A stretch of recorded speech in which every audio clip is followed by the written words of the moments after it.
if you think about it, think about the anxiety that goes into phoning someone you don't know to come into your house and try to help you with a situation that you don't quite understand. That's kind of unnerving, isn't it? Yeah. Doesn't that make you emotional at times? I can. I mean, and speaking as someone who does not like change or surprise change, imagine something going wrong in the home and now I need to cancel my day and rearrange my plans and meet with a stranger and fix something and impromptu bills. I just want to know that I'm going to be served. I'm not going to be taken advantage over. And this person has my best interest in mind. If they did and I felt those feelings, I likely would shed a tear because I would already have been so overwhelmed that knowing someone else is going to have my back is enough to be like, you know what, this is worth the money. This is worth it.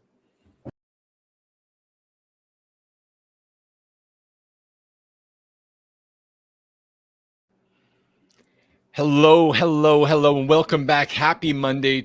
It is another episode of Electricpreneur Secrets, the Electricians podcast, episode 193, if you can believe that, Joe. And today we're bringing an important message. You have permission for abundance. We're going to get into that and so much more as we continue this journey of helping you, electricians, master your sales, simplify pricing, and deliver premium level electrical service. Joseph, I already know because you couldn't contain yourself, but how are you doing today, brother? Oh, man. I want to take one from Ben and say fantabulous because I feel so loved right now by one of my friends that I have to share. Is it cool if I just jump into it? Oh, yeah. Okay. So I have certain conditions which cause me to be dairy free. I have to have a diet that has absolutely no dairy whatsoever in it. Yeah. And unfortunately, though that does make me a healthier individual, I've had to give up certain things. One of which is I am a huge Indian food connoisseur. I love it. It is my number one favorite meal. I will have Indian food anytime, any date, any place.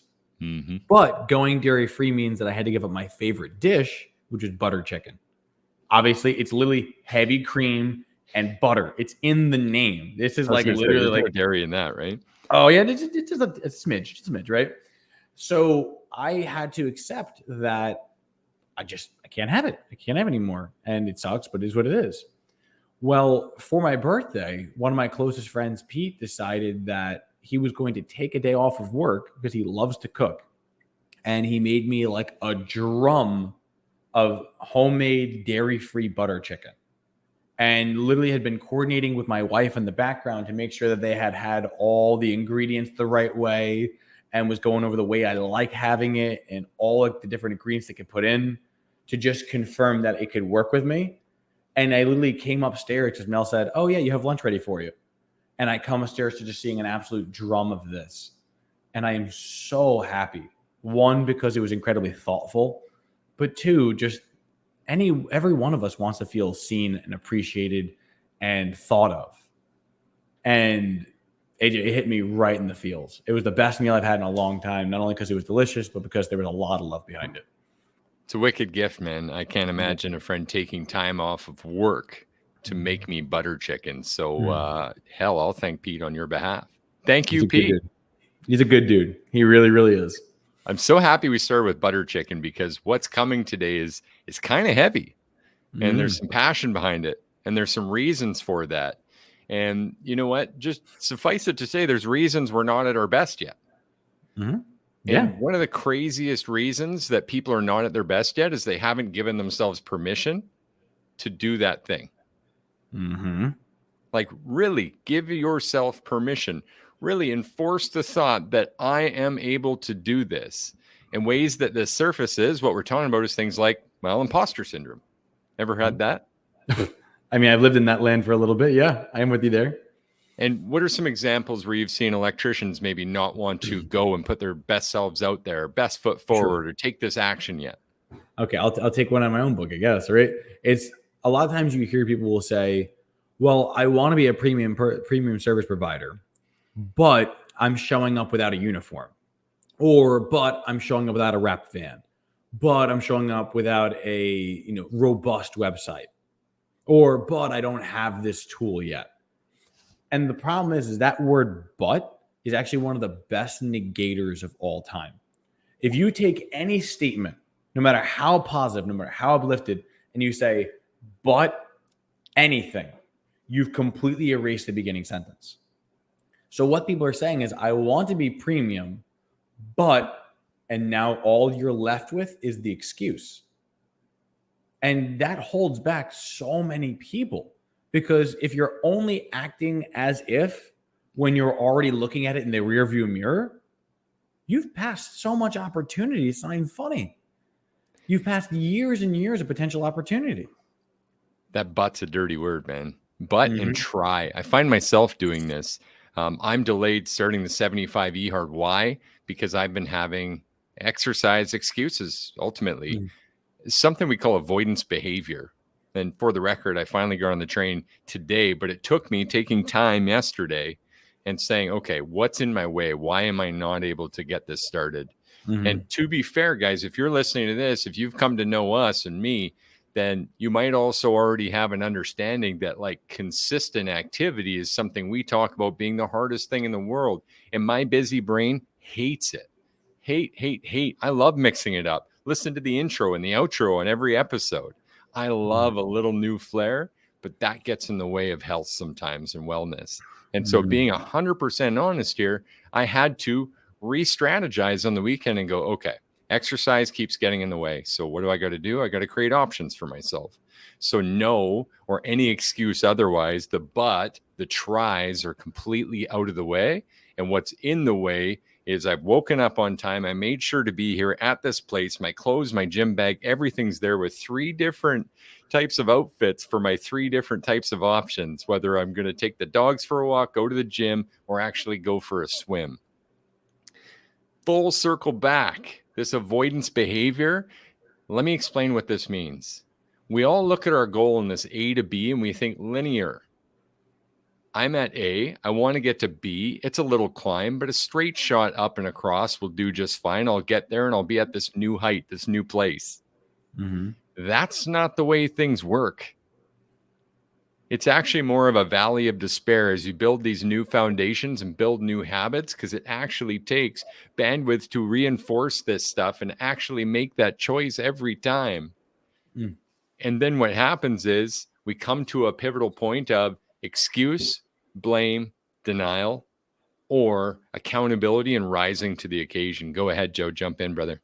Didn't want to interrupt, but I can think of a very practical example of what you're describing so people can understand, because we're talking about like reprogramming and the neurosciences behind it. There was a very practical example that I found worked for me. All right. Which was what you're doing, what you're describing is recreating a neurological pathway and saying like my brain is changing what it normally does and saying there is a secondary path that we are making that secondary path the more preferred path. Yeah. Right. But people don't know what neuroscience is. So the way that I was taught was, imagine you're in the woods and you see a well-beaten path. But the problem is that well-beaten path goes through hills, goes over a river, goes through a swamp, some sort of obstacle in the way. But that is the familiar path. You know, there could be better paths that don't go through a swamp, but you take this path consistently because you can see yesterday's footprints in it. Yeah. What we're doing is we're saying, well, there's a better path that we can create. If I walk around this area here, now I can bypass the swamp and I can make it better long term. The concern is that you're talking about that mental lift. Creating the new path is a mental lift. You're chopping branches, you're moving new things, you're creating a routine.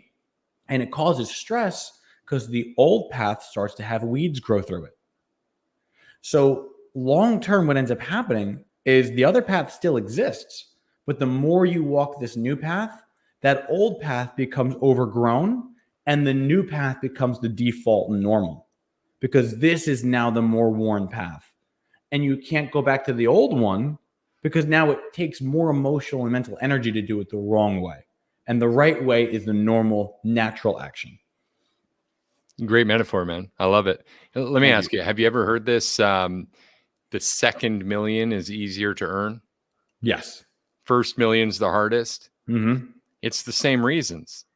And those are things that happen to me as well, and sure happened to you as well. Like, I needed permission. I needed to develop these neural pathways, leverage neuroplasticity. Without going too nerdy on this, I needed to create new habits. I needed to reprogram my brain. I wasn't born with a fucking silver spoon. I was either at my dad's at a table where we didn't get to talk about money. Like, literally, if I brought up money, it was met with none of your business, none of your business, none of your business, because it wasn't a proud conversation at the table. Mm-hmm. Or at my mom's, the only time we talked about money was when she was talking about who she could ask for more money, right? Like, who is going to feed, who is going to pay the rent this month, who is going to put dinner on the table.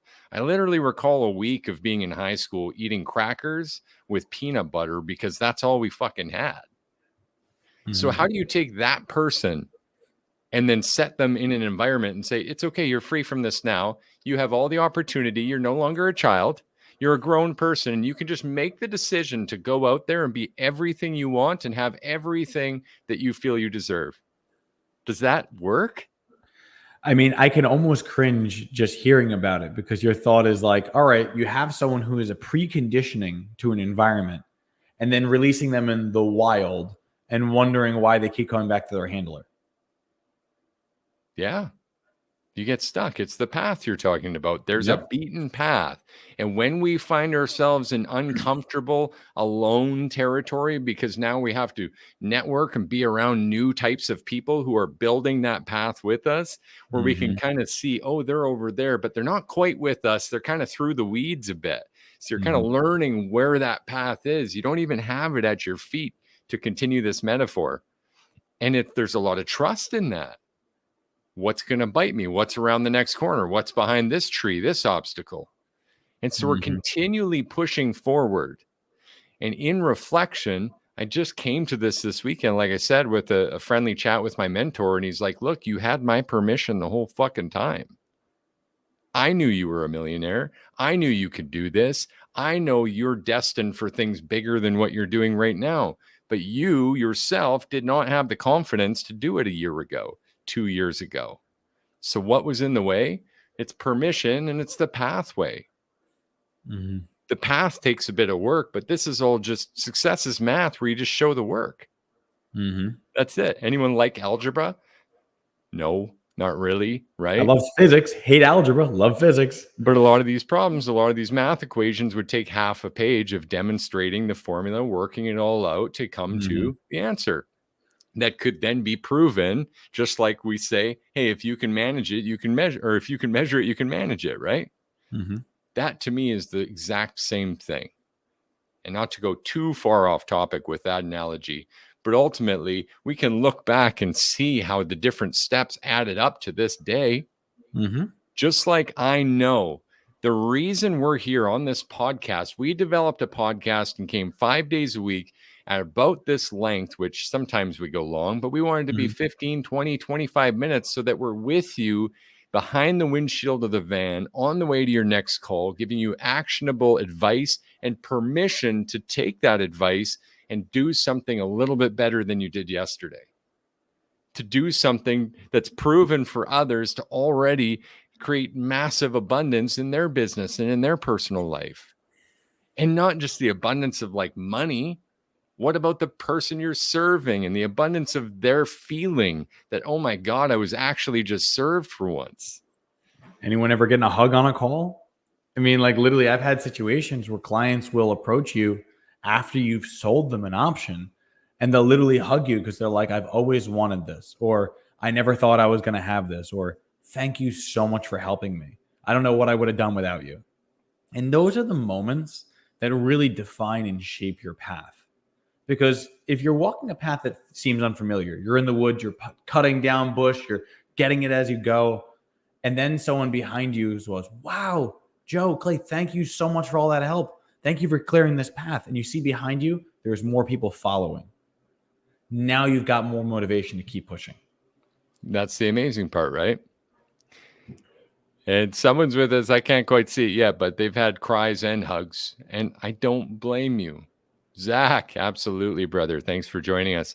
And we've had that with a couple of the clients in our program where they're literally weeping at the table over premium service and just having someone that actually cares. Mm-hmm. Is that even that strange? If you think about it, think about the anxiety that goes into phoning someone you don't know to come into your house and try to help you with a situation that you don't quite understand. That's kind of unnerving, isn't it? Yeah. Doesn't that make you emotional at times? I can. I mean, and speaking as someone who does not like change or surprise change, imagine something going wrong in the home and now I need to cancel my day and rearrange my plans and meet with a stranger and fix something and impromptu bills. I just want to know that I'm going to be served. I'm not going to be taken advantage over. And this person has my best interest in mind.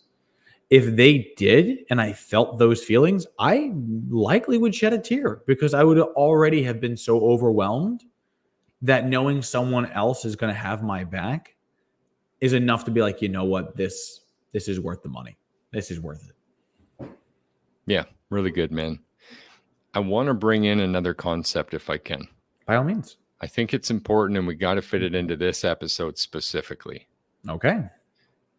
At every one of these sort of forks in the road, that represents an action place. Would you agree with that? I can see that. The action you take either leads you left or right. Yeah. Or sometimes we take no action and kind of revert back to an old path, let's say. Okay. So let's suppose there's actually just 3 possibilities at every place, at every fork in the road, every decision to take action. No action, weak action, or strong action. Ooh, okay. The difference between the 3 is, I mean, obviously no action is likely. It's either no action or a reaction back to the old ways. Yep. A weak action might even be towards the old ways or going in kind of bashful. I'm not sure about this. I'm not quite confident. I'm just going to feel it out and see what happens. Would you agree with that? I can see that. Yeah. Where a strong action is, this is where I am. I'm putting my full efforts ahead. I have permission to do this. I need to just represent myself wholly and my intention fully. And so I'm committed to this and I'm taking action right now. Now that you know that, and this is just short, this is the challenge. Now that you know that, and that's programmed into your mind, at every fork in the road, I'm either taking no action, weak action, or strong action. You're not going to be able to let that go the next time you make a decision. The next time you go to get out of a van and serve a client, the next time you go into a potential role play or listening to material situation, you have that choice to make. It's not just what you do, it's how you do it. Joe, please jump in. Thank you. And I didn't mean to interrupt what you were saying. I think we both had a moment where we were in reflection and we're like, all right, let's go with it. So I like what you're dropping here when you're saying no action, weak action, and strong action. And I wanted to add my own little spin to what weak action could look like and what it serves. Is that okay if we touch on that? Yeah, absolutely. All right. So obviously you have my vote when it comes to no action. There's no worse thing to do than to either do nothing or to revert. Yep. I agree with you 100% on that. No argument. When we go into weak action, my first thought is weak action is better than no action. Because if weak action is in the direction of the goal, I can imagine putting it in this perspective. I would rather wake up and walk for 10 minutes than not do it because I wanted to work out for an hour. Consistent weak action would always be better than no action, even if the goal is strong action. So for someone who wants to take weak action, obviously that's not going to have the greatest impact. But if you could consistently do something, anything better than what you were previously doing, I can only see that benefiting someone's life. 100%. I agree with you. Fully. And I don't think it's necessarily something that's static. It's dynamic, meaning like it's changing over time and sometimes progressively elaborate. I mean, it has for us, even the amount of organic marketing we do. Would you say that your first actions were strong actions when you were posting on Facebook? No. Clay had to pretty much put a crowbar underneath me and like wedge me away from my dark corner and like, no, you have to talk to people. It's like, no, I don't want to talk to anyone. It's like, all right, yeah. So yeah, I agree with you completely. But it was in contextually at the time, it was still a strong action because at that time you were doing everything you were capable of doing, which was showing up. Yeah. So I can see that as well. There's something else that ties into this, and it's about the last thing we'll have time for ultimately, but it's this competitive versus creative mindset, and recognizing that, tying this into competition and worrying. Like, we have a podcast, so we give so much away. I mean, it's called Electricpreneur Secrets. Again, that was the entire intent. So there's a certain train of thought that feels like, well, I would do this, but everyone else is doing this now, and that's old news. I would take action on this strategy they gave away for free, but I saw 90 other people put their hand up, so it's probably played out by now. There's a deep realization that those action takers listening right now, you guys need to know, and we've had this discussion inside our group as well. You're exceptional. If you listen to an action item or put your hand up for a value piece, get it, take action on it, and improve your business with it. I mean, literally, all of these are at use for our clients in our group. They work. We're not making it, like, literally, there's proof that this stuff works. And if you take action, even despite me saying there's proof, 99% will do nothing. They will do nothing. So you action takers, weak or strong, are exceptional already. There is no competition, because the real competition lies in just being able to see a positive mindset and work towards your goals, instead of being stuck on that path that's beaten in, that takes you to the same old places you've already been, and keep going. Again, if you're taking these actions and exercising them, you are exceptional. The challenge is not knowing what to do, it's being able to do it. Like, I came clean and starting the 75 E-Hard a week later than you. It's not that I didn't try, but try is a dirty word. I had to decide, and then I had to take action. It's hard. I get it. But that's the barrier to entry. Does that make sense, Joe? It really, really does. And I feel like we're being extra profound today, because what you're saying is applicable not just in your business, but it's applicable in every single relationship you ever encounter. There's those who are told, hey, I need more of this to be happy, and then try or do nothing. But any single person who tries will always be exponentially further than the one. I don't care if you just crawled to the goal. You would still be far better off if you just simply looked behind and saw everyone who is still like, well, I can't move an inch because of, compared to you who was like, yeah, I'm going to physically crawl there if I have to. 100%, man. 100%. This competition mentality will sink you. And just to really solidify this, it is a scarcity mindset. Let's work through it for a second. Why do people want to hoard their strategies from competitors in their market? Competitors. The reason I can think of is that they believe that the strategy is what's making them successful, and not their ability to take action on it. So they're not the hero in the story, the strategy is. Correct. Okay, so the story's wrong. And so by hoarding that strategy and not telling their other people, the proponents in that market, those strategies, those Electricpreneur secrets, what are they effectively trying to do then? They're trying to almost lower the bar in a way, because if you had a path to do good customer service and you don't share that with anyone else and no one else knows about it, you find that you're always competing against those who don't offer customer service. The downside is that you're actually fighting against all those people who are trying to be the same, and you're the only outlier. Compared to if you taught those techniques, they all tried to do better customer service, and then you need to consistently get better. Now the minimum price of your competitor just went up. And therefore, instead of you fighting the $89 charge, you're fighting a $189 charge, meaning that you become better and better as you go, just by making others better, rising the tide effectively.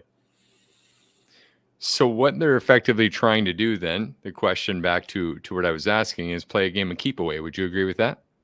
Yeah, I can get beyond that. Is keep away synonymous with direction towards your goal, do you think? Or is it away from your goal?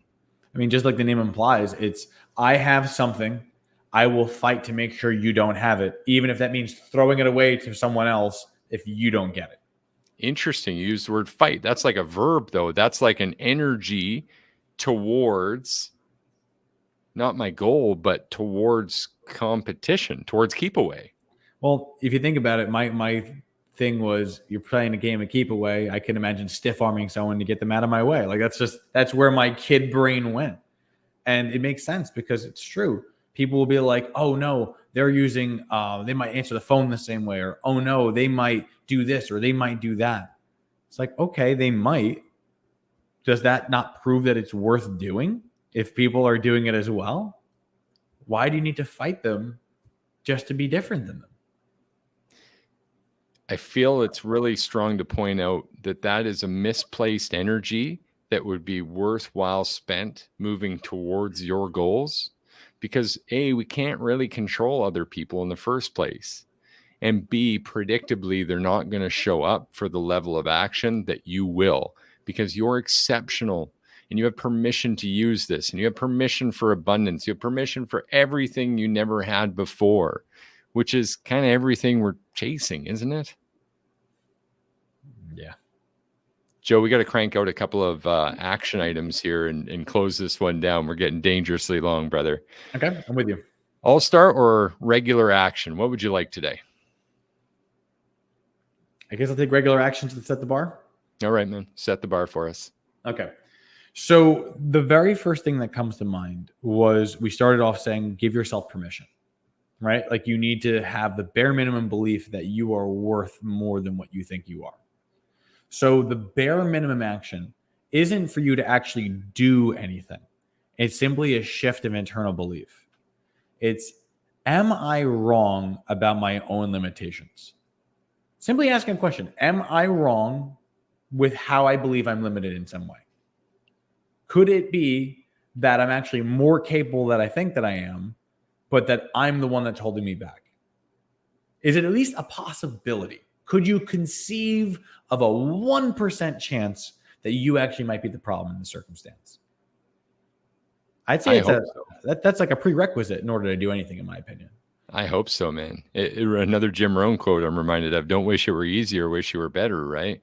Mm-hmm. If I can recognize not fault, to be careful here, not fault, but accountability in something, then I can have control over it and improve that situation.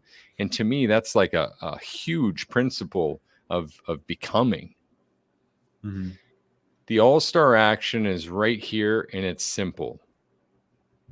You've got to learn to act as if you've got to visualize this. You've got to see yourself in that position, because everything worth doing is worth seeing first. And if you don't, it's not going to happen by accident.